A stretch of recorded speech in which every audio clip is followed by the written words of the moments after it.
बिस्मिल्लाहिर्रहमानिर्रहीम। अस्सलाम वालेकुम friends, welcome to my another video. तो आज की इस वीडियो में आप लोगों को एक बुक का रिव्यू करवाऊंगा जो कि बेस्ड है कार हैकिंग पे।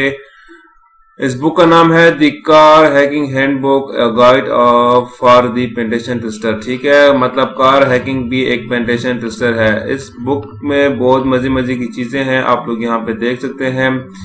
आप लोग यहाँ पे चले जाएं, इस बुक को रीड कर लें। ठीक है, वन बाय वन सब कुछ यहाँ पे इसमें बताया गया है, कौन कौन से टूल यूज की गए हैं, सब कुछ इस बुक में डिफाइन है। ठीक है, ये बुक आप लोगों को मैं फ्री में दे दूंगा इस कोर्स के साथ। इस कोर्स में आप लोग को सब कुछ यहाँ पे फ्री में मिल रहा है। ठीक है, और आप लोग यहाँ पे देख सकते हैं सारा कुछ यहाँ पे एक्सप्लेन किया गया है और टूल्स वगैरह भी यहाँ पे एक्सप्लेन की गए हैं कि कौन से टूल से क्या चीज यहाँ पे परफॉर्म की जाती है। ठीक है, तो उम्मीद है ये बुक भी आप लोगों को पसंद आएगी और मेरे ये कोर्स भी आप लोगों को पसंद आएगा। Thanks for watching.